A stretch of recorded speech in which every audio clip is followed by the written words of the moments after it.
My guest today is Angel Sobrino, founder and director of learning of the Hive Interactive, a non traditional homeschooling program and learning platform based in Florida that embraces passion driven, self directed learning, empowering young people to chart their own unique pathways toward adulthood. And I had the great pleasure to connect with Angel recently at the INED conference, the Innovative Educators Network conference in South Florida. Angel and I have met previously as well, but it was great to see just how much the Hive Interactive is growing and how much more of an impact it's having. So can't wait to hear more about it. Angel Sobrino, welcome to the Liberated Podcast. Thank you so much for having me, Carrie. It is such a pleasure. And yes, we did have a great time at the INED live conference. It was magical, just everyone coming together, the people, the community, the entrepreneurs, everyone with their own niche. It was a magical time. It was wonderful seeing you there. And yes, I look forward to our chat. This is great.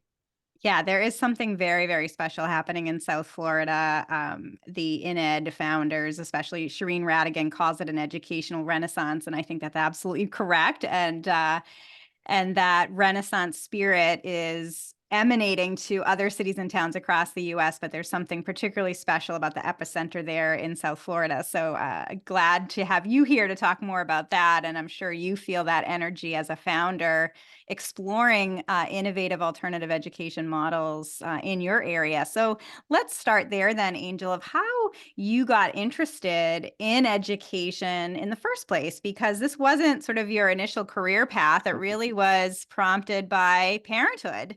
And that unleashed Yeah. your interest in education and specifically alternative education. So tell us that story.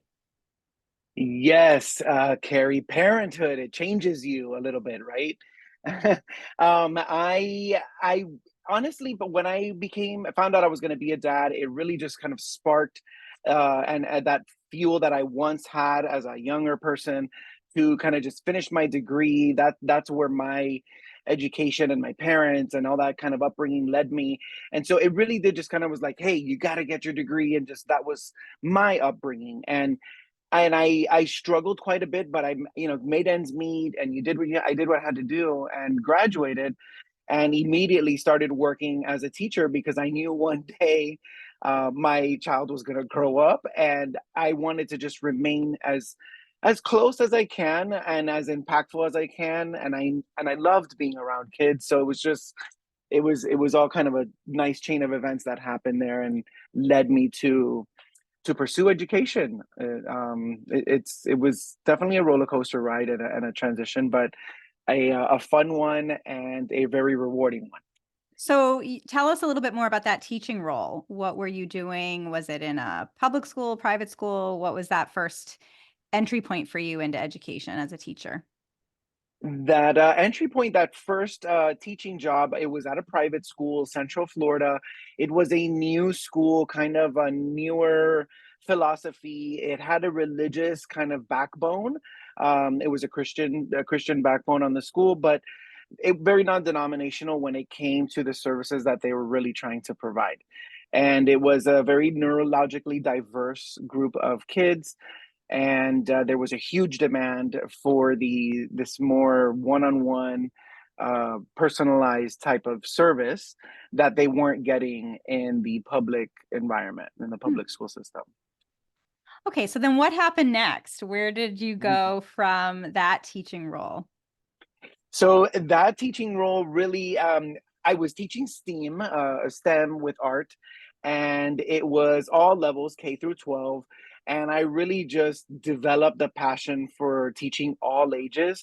It's not easy to plan a curriculum for a year for one grade level, much less all the grade levels. So differentiated learning was huge, and I got lots of practice, really hands-on practice, and it's really what helped me come up with my now current philosophy, learning philosophy, if you will. It's that curious, active, fun philosophy, and that was really the approach I took to my learning, mixing technology with nature, and that brings us to my current way of teaching.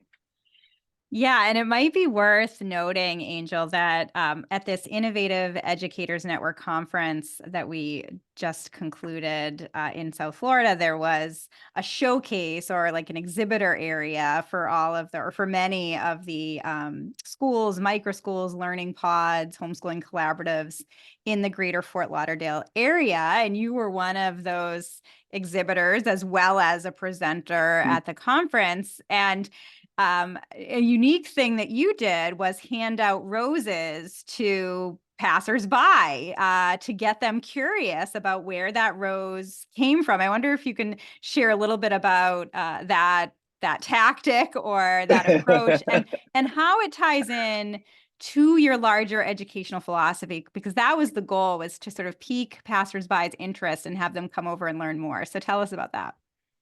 Right, exactly right. I did a little bit of good old fashioned reverse psychology, and I didn't know what kind of crowd to. I knew other than the obvious crowd to expect, but I wasn't sure if it was open to the public. So I was willing to be open to anything. And I said, there's got to be a way I can make a connection, even from kind of far away from the booth or close by, and then throughout the event without being, with just being a little discreet about it. And my learners, our learners went out. There was three of them. They were dressed in the yellow shirts, and they gave out these roses to, like you said, the passersby and everyone there.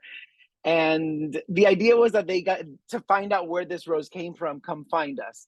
And once they did, we were able to give them a little seed packet and sort of explain a seed of curiosity goes a long way. Something as so insignificant as a little packet of seeds can become a beautiful stem of roses, getting you, sort of like getting you to follow your path, and that's just like what we like to do. That's a non-traditional way of thinking. It's very indirect, but it's impactful. And I was in tears. There was other families in tears. There was children that I felt like some of them maybe had never even seen a long stem rose before. I mean, little boys, little girls, it didn't matter. It was just everyone was willing to accept a rose and hear a little bit more about where it came from. So it was again part of the magic there, and I thought it was charming and elegant, and it just kind of I don't know. I felt it was very appropriate. It was very appropriate. It was really lovely. And of course, this event took place at the Museum of Science and Discovery in Fort Hmm. Lauderdale. So there were a lot of families visiting. It was a Saturday, and curious about what was going on and why they were getting this rose. So just a lovely way to draw people in to the idea of non-traditional learning and of Right. everyone being able to become who they're meant to be, reach their full potential, bloom into the individual that they're destined to be. And that's very much what you try to cultivate at the Hive Interactive. So I wonder if you could tell us a little bit more of the particulars of what the Hive Interactive is, and what does it do? Okay. So honestly, the Hive Interactive is interactive in the sense that we wanted autonomy. We wanted to get rid of the four walls, and just kind of some people call it unschooling, deschooling, road schooling. There's homeschool. There's so many names for it. The commonality there is school and what school is to us, and as a family unit. And we're a family of five. There's always more than just my kids around, and we try to mesh that online internet technology world with our very nature based curriculum. And it just kind of like something very curious happens, very magical happens when you listen to the learner and you focus your attention on their interests and their curiosities, and you just sort of put on the back burner all those requirements and standards and must knows and things that you think are extremely important, but maybe to you they're important, or to society they're important, but to your learner it's you have to focus on their specific curiosity. That might be Pokemon, that might be drawing online, that might be gaming, video games. They're like, oh, I want to play video games. they call it playing video games. I call it coordination. I call it meeting with other people. They meet all over the country and they're talking and they're getting, they're creating techniques and there's more to it than just, oh, I'm sitting here doing nothing playing video games. So it's all about the approach and seeing things from the lens of the learner and just incorporating all the ages. That to me is the hardest part of this is making it appropriate for a kindergartner, for a fifth grader, for a seventh grader. I have an 11, I believe she's in 11th grade, but taking a little longer to graduate. So there's different abilities and they all work so harmoniously together when you let them. It's great to watch. It really is. So tell us about the particulars, Angel. Like, what is a particular week like at the Hive Interactive?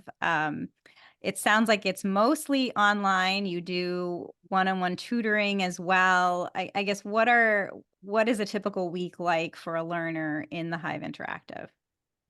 Okay, typical week kind of consists of a rise and a grind session. That's what we call them. In the morning, we have our rise session. In the afternoon is our grind. We do that on Tuesdays and Thursdays.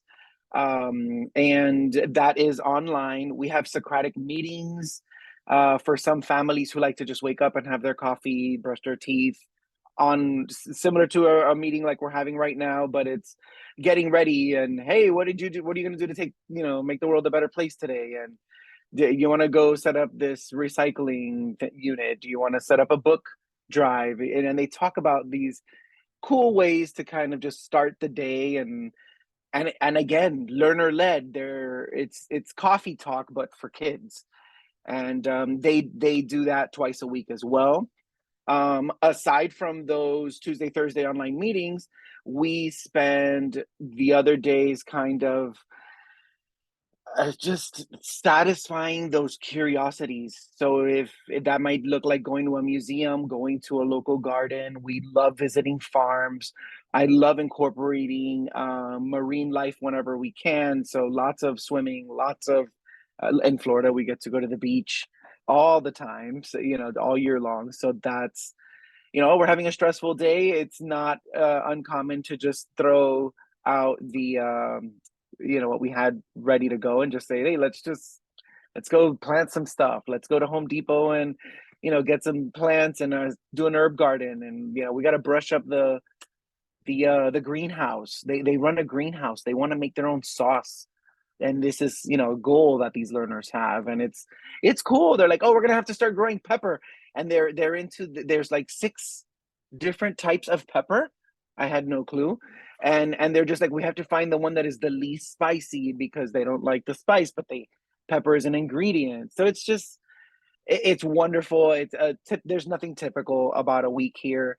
When we are not in the headquarters here in Davie, Florida, we are traveling, and our learners asked, why do they call it liberty and justice? We were talking about, I think it was it was a history lesson, and they heard liberty and justice for all of the Pledge of Allegiance. And I said, they go, what is liberty? And I said, oh, what is liberty? And so we went to New York City, saw Lady Liberty. We ended up seeing a show discussing freedoms. It was kind of a little political, but it was interesting to go out and see a street performer in New York City. And and then it became seeing the Statue of Liberty, and we painted with watercolor. It was just something as simple as what is liberty became a week-long journey in Manhattan. So Is this mostly with your kids, or are you bringing in other families as more of a homeschool co-op in South Florida? And then how does that interact with kind of your national sort of online learning platform?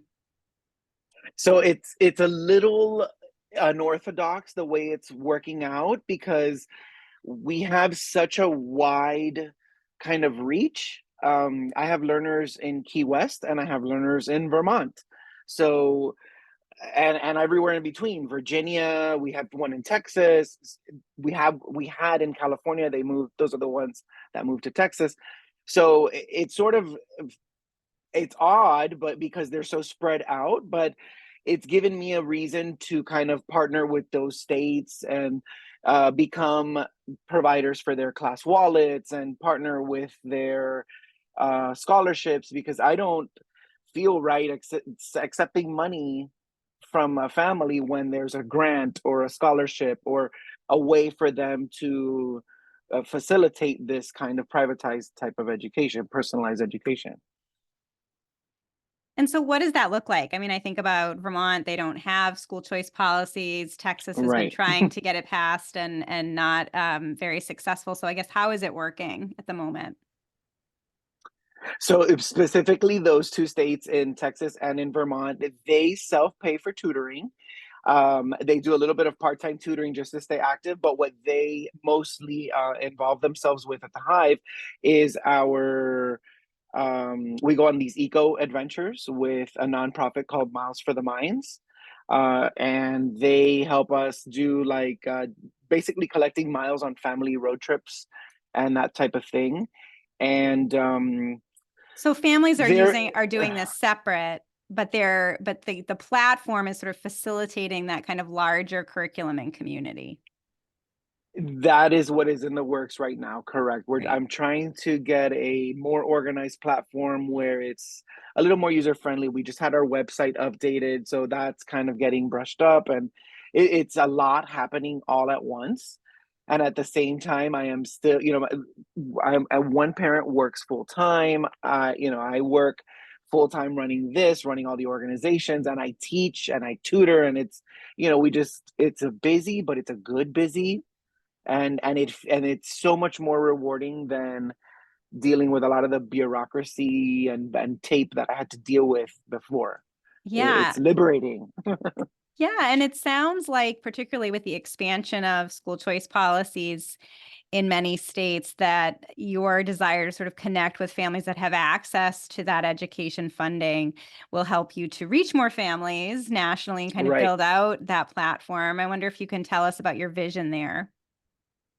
Exactly. Yes. My vision there. So, for example, in Virginia, is yes, Virginia, they have the Learner Accelerated Grant, Acceleration Grant, LAG. I forget the acronym, but that is they were given money to families so that they had to use by certain deadlines. So that sort of I found myself last year shifting out of the tutoring and more into a personalized education.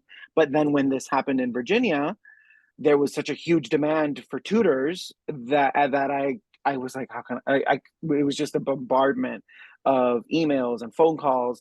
And I was like, how can I get approved? And I couldn't do it fast enough. So I just helped when I could. I took on like 6 tutoring students, which I wasn't going to do right before the holidays. It was, a little chaotic in that sense, but again, so rewarding because these families really needed this to happen or they were going to lose their funding. And that would have just been devastating. I was like, you know what? I'll give up my free time. It's a couple hours extra a week that I wasn't planning on, but I'll relax later. Yeah, and some states like Virginia were using their COVID relief funding to go towards things like tutoring services and credit recovery Right. programs for vendors. So it's great to see that. And of course, you are in Florida, which now has universal school choice, a long time pioneer in education choice policies in Florida, but now universal. How do you see that changing the landscape in Florida in terms of innovation and access to a whole variety of new education options for families? So in Florida, it is definitely like Shireen Radigan says, it's an education renaissance. I feel like Leonardo da Vinci and she's like Donatello, and we're all just kind of like these artists because we are literally the architects of what the possibility can be. And it's given way for a lot of imagination and a lot of creativity and a lot of lessons and teachings that were never happening before for a couple hundred years now, I think. So it served its purpose, it had its time, and now it's our time. Now it's the time for personalized learning. Now it's the time to learn how to use technology for the greater good, take care of our environment, take care of ourselves, take care of our communities, and just, work together in creative ways to undo the wrong things. That's important. Who cares whose generation it was? We're here now. Let's do it. Yeah, and what do you see with your own children? Of course, they were the motivation for you to go into education to begin with. How do you see this sort of self-directed, passion-driven philosophy of education impacting their growth and development? So it is definitely positively impacting their growth and development. Having the ability to let them choose what they want to learn, help them. And just a quick little bit of backstory there. My kids are neurodiverse. They have, not in no extreme case or anything. I can't throw any three-letter words out there, but it's just it challenges, right? And lots of active, this natural kind of instinctive boy. They're three boys, very active, not calm, like me, with the hands and the loud and expressive and artistic and that Latin blood, I guess they call it. And it's just, I didn't want to stifle that. I didn't want to put that flame out, because it took me a long time to rekindle my own flame, my own kind of passion, right? For a long time, I was what everybody wanted me to be. You had to do this and in this order and follow the rules and like everyone. But I was very individual, very much myself. And I see it immediate. It's so noticeable in my kids. And I am excited to see where they go with it because they take charge of their own learning. They really do. They're little people, they're small humans, they're young in age, but wise when it comes to what they want, more How so than most adults. how old are they, Angel? So I have right now one is 5, 9, and 12. My oldest is turning 13 on Friday. And have they ever been in a conventional classroom, or has this alternative education path been what they have experienced? The oldest one, when he did for very little. I was the class parent, so when he was there, I was there, but I had to be the class parent because I was still in school and trying to, get graduated. That was the priority, but I didn't want to leave him anywhere. I didn't want to leave him at a daycare. I didn't want to leave him at a school.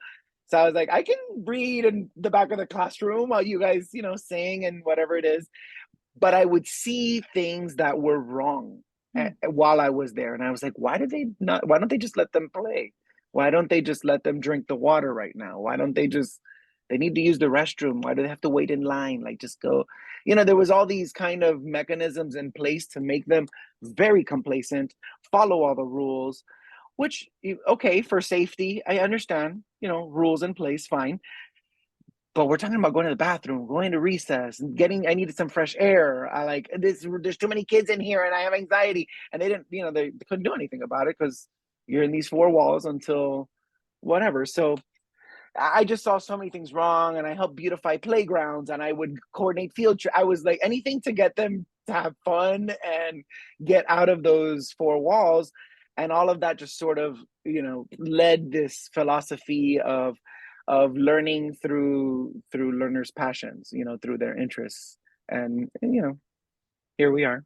Yeah, I hear that so often that that's often what strikes education entrepreneurs like you or parents who are thinking about education alternatives to conventional schooling. It's they start to question like, oh yeah, why do they need to raise their hand to use the restroom, or why can't they eat a snack when they're hungry, or just Right. sort of these basic human needs that tend to be dismissed in a conventional classroom. And that's often the kind of entry point for a lot of people to start looking into what else might be possible with teaching and learning. And And of course, you're building something new, and really contributing to the future of learning, not only in South Florida, but nationally as well. You're a recipient of a VELA grant, the VELA Education Yes. Fund, that supports out of system learners. I wonder if you could talk a little bit about what that's meant to you, and also what your plans are, with some of those funds over the next couple of years. Absolutely, Carrie. I could not be more grateful for Vela Ed Fund. There are too few innovative funds out there, and too few people thinking that this is okay. And it scares the money away, but Vela is not scared. They're not afraid. They know what can come of this. They see it, and they're starting small. And there's, yes, there's power in numbers, but there's power in something small. There's something about being simple and trusting, using their trust-based system. It removes pressure. As an entrepreneur, it took off so much pressure and so much anxiety that I had. Because I was like, "Is this for real? Like, do they really just need me to do what I'm gonna do anyway, like talk about it and be happy and help out and make something amazing happen, come of this and fuel my plan that I spent so much time, years, literally years, kind of cultivating." And they were, yeah, let's do it. They checked all the boxes, and they're just there to really back me up. There's no idea too wild or too unorthodox. They are willing to listen, and if it falls in line with what they've got going on, they are very good about helping and funding. The big deal, that's the big word there, is funding. So what do you see, let's say, 5 years from now, January 2029, what is the Hive Interactive doing? What does it look like then in kind of your wildest dreams? Oh my goodness. In my wildest dreams, by then, I would think that I have 100 families with their own hives. I think I would have expanded positively, like we plan to do this year and next, up and down the East Coast, and kind of solidify relationships to become advocates for the way we learn. And just kind of, I hate to say it, but rinse and repeat if it ain't broke, and just create partnerships. I say 100 because that's just a number, but it could be a million, it could be 1,000. I want to really change people's minds. And one thing that I definitely think is worth mentioning, and I'm kind of passionate about on a personal level, is getting the Latin community up to date, because they homeschool. They don't realize it. They're doing it, and they feel that what they're doing is wrong or illegal. And in some cases, it probably is. So I want to really help them understand, hey, what you're doing is not wrong. It's not necessarily illegal. You just need the tools. You need to know, if language is a barrier. I am bilingual. I speak many languages, not just English and Spanish, but I will translate. There's technology that does that for us. Let me give you tools. Let me help. So that is what I'm passionate about, helping raise the Latin community and close that achievement gap, because it's not fair, but it can be a bright future. It doesn't mean just because it's not fair systematically doesn't mean I can't do something about it. And that's really like just like a movement, like your kind academies, like your Acton. Those are a little bit larger scaled micro schools than our home school. But I want to kind of give power to the little people, as they say. The small ones. We are small, pretty much as small as it gets. We're right there with maximum 5 learners at a time, maybe 6. So it's important, and I want to just definitely help raise up that Latin community, Latinos, and help when I can, because I've been so privileged and so honored and gifted to be able to get an education and succeed in that academic aspect. And now I'm pursuing these goals on an entrepreneurial aspect. So I want to make sure everybody knows they can do that too. Yeah, I'm glad you brought this up, Angel. There's a large, thriving Latino community in South Florida in particular. What are you seeing there in terms of Latino community embracing alternative education, homeschooling? I know you said sometimes they may not know specifically what they need to be doing in order to kind of register as a homeschooler, for example, but what are you seeing in terms of just general interest in alternatives to the conventional system? So definitely, generally, in I do see an interest in the what I see an interest in is how can they do it. Mm, And I think the biggest concern, as always, it has to deal with funding the learner and their mm, education. It's not about paying bills at home. It's about funding the learner's education, and that division, I guess, that separation has to be very clear to these new to homeschooling communities, new to microschooling communities. It is very much parent involvement. It is difficult to do if one of you or both of you work a full-time job. If it even is that type of household, there's so many different dynamics. So it's definitely, I do see them asking, how do you get funding? I had questions about Step Up, and they would ask me about scholarships and how did you do it? And I said, look, I did homeschooling for 3 years after the pandemic, or 2 years after the pandemic, with $0.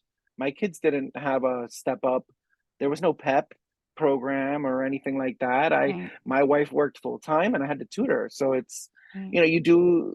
there is ways though, and helping to get that information out there is very important. Yeah, and now there's so many more ways. Homeschooling and microschooling is so much more Right. accessible thanks to these expanding school choice policies that are increasingly applying to homeschooling resources and curriculum and tutoring and educational therapies and again microschools and learning centers. So it's just such an exciting time. I'd love to begin to wrap up, Angel, by asking you to share your biggest challenges and rewards as an entrepreneur. Okay, biggest challenges and biggest rewards. The biggest challenge, I'm gonna say the biggest challenge was meeting like-minded people. Um, Before Vela, and before the InEd people, before I met Shireen, I was I was like, I felt like I was the only one trying to do this, and there was not even a Facebook page or a community online.